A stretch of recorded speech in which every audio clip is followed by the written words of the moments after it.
Being a YouTuber sucks, at least for me.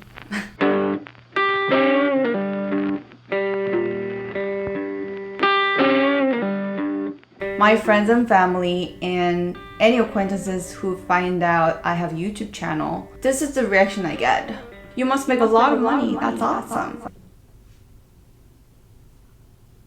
No? Okay, some YouTubers make a lot of money. I know it. I've heard.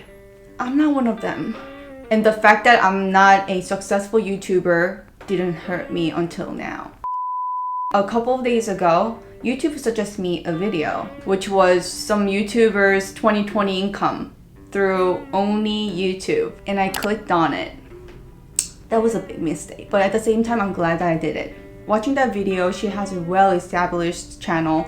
She gives a lot of tips and tricks for new YouTubers. Basically, she gives advice on how to grow a channel and how to become a successful YouTuber. And she was saying she's making $10,000 a month. And I was like, is that possible? I was like, really? And she opens up her analytic page to show the views, average watching time, and all that stuff. I was shocked. It's about the same as my channel, and I'm making way less than her. So today, we're gonna talk about money, and I'm gonna be completely transparent about my YouTube income. Didn't you think that I'm making a lot of money from YouTube? Didn't you? Let's be honest, didn't you? Because now everything makes sense. People thought that I'm making a lot of money from YouTube. That's not true. You probably heard me saying that I'm not doing this YouTube for money. I love making videos. I love to share my story and inspire people. That's the reason why I'm doing YouTube. And that is right. And then that's not gonna change. But the fact that there is a huge profit gap between me and other YouTubers, it made me think that maybe I'm doing something wrong. Maybe I have been neglecting my potential. That hurts. Not the fact that I'm making a little money. I thought that's normal. I really thought that that's normal. So I had no complaints whatsoever about my income. And I was just really thankful about it until now. I mean, I'm still thankful, but you know what I mean. I guess I was naive. So be prepared. You might be shocked by how little my YouTube income is. So yeah, let's go.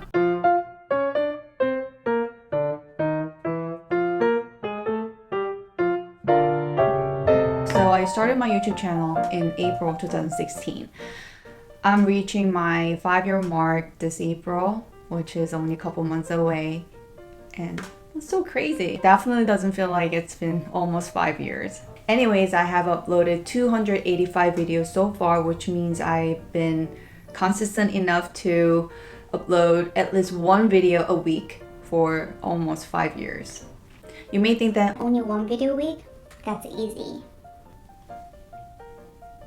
no, it's not easy. It is not easy because you need to manage yourself somehow to be inspired all the time. And you need to find a way to let your creative juices flow constantly to be able to do this job. And also you need to know yourself well enough to prevent burnout, or you need to know how to overcome your physical, emotional, or mental exhaustion just to meet your constant demands of your workflow. It is difficult. Honestly, the hardest part of being a YouTuber is not the technical part, such as filming or editing. The challenging part is to be diligent and consistent with your creative work. And that was extremely hard for me because I was attending dental school. Well, I am proud of myself for my diligence and the fact that I didn't give up, because there were so many moments that I just wanted to quit and relax, but I didn't. Anyways, back to the story. On August 14th, 2016, I started monetizing my videos. And that's when I had 8,000 subscribers. Actually, that was a big deal to me because I never thought that I would make more than 1,000 subscribers, and then it was 8,000. I was like, wow. Just in case you don't know, you can monetize your video once you have 1,000 subscribers and 40,000 watch times. I could have monetized my videos earlier on, but I was kind of skeptical about making money from YouTube because my true purpose on YouTube is to share my passion and create something that I'm enjoying and share my thoughts and provide some information, but not to make a living out of it. I mean, there's nothing wrong with it. Don't get me wrong. I knew there were a lot of people are using YouTube as their main source of income, but I never thought that I could be one of them. Yeah, let's do that. Hi. Okay, let's talk about numbers. So in 2016, I made about $600 for the year. And then it jumped to $5,000 in 2017. And it slowly increased so that I made about $11K in 2020. It may sound a lot, but it's not. Let me explain it to you. So I spent about 3 to 4 full days to make one video. If I convert this to working hours, it's gonna be 40 to 50 hours, which is more than a full-time job. I don't know what other YouTubers do, but I do everything by myself. Plan the video and I film it, edit it, and take the B-rolls, voice over, and all that stuff I do it by myself. It's kind of a one-man show and it's time consuming. And I think I spend more time than other YouTubers because I guess this is one of the perks that comes with being a perfectionist. God, why? You know what the funny thing is? My videos are not even close to being perfect. So now we have my estimated working hours. We can calculate my hourly wage, which will be about $4 to $5 an hour. Did you hear that? Yeah, I know. It's crazy. It's much less than the minimum wage. Who wants to work getting paid less than minimum wage? Me. That's me. I'm here. I'm all about getting less money and more work, you know? I know it sounds crazy, but I'm thankful that I can make a little bit of income out of YouTube and get to know you guys. You know, I'm not lying. Yeah, I'm getting paid $5 an hour, but it's okay. I'm grateful. But let's be realistic. Alright, this is monthly stats of the YouTuber that I mentioned earlier. Of course, every YouTuber is different, and I do think that she totally deserves what she gets. I'll be comparing my stats with hers, but don't get me wrong. I don't want to sound like I'm taking away the credit she deserves or degrades the value of her hard work. The reason why I picked her is that we have similar number of followers so that I can prove that follower doesn't mean anything. It doesn't mean that you get certain amount of money.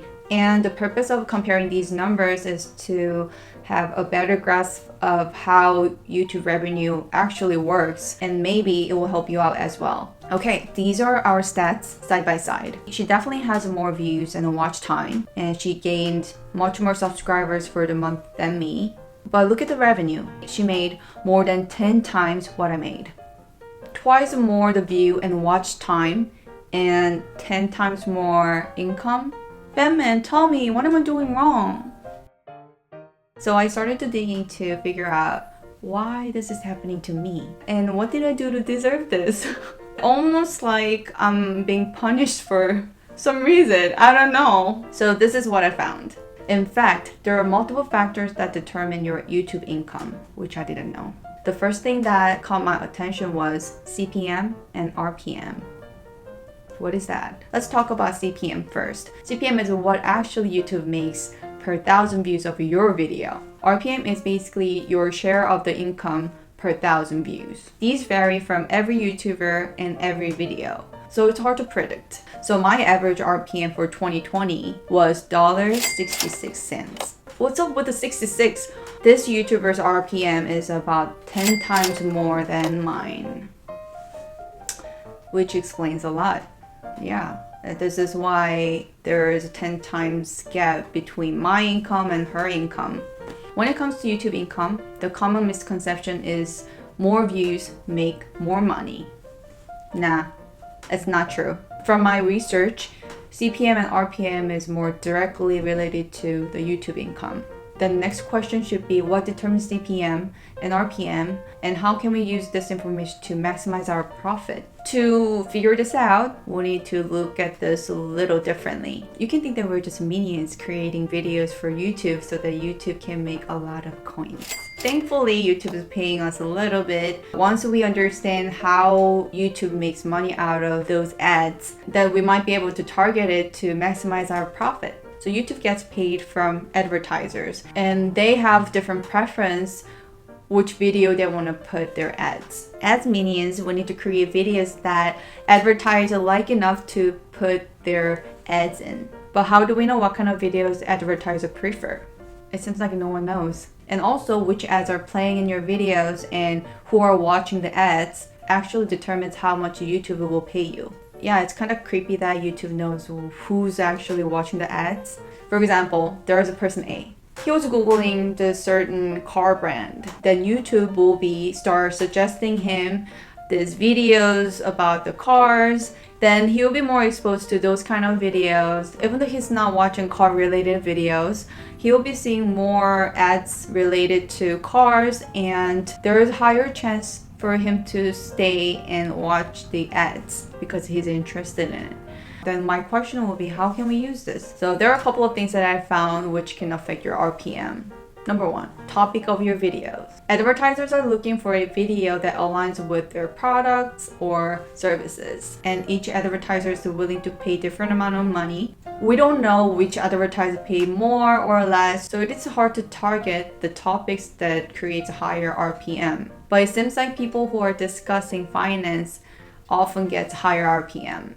So I'll be trying different videos and tell you guys which topics behave better on my channel each month. Number two, the length and watch time of your video. I'm not sure if there is a direct correlation between the length of the video and the RPM. It's kind of common sense to me because it's one of the measures that YouTube can take to see how long people are willing to stay on your channel to watch your video. The longer people stay, the more chance for the advertisement to be exposed. Whew.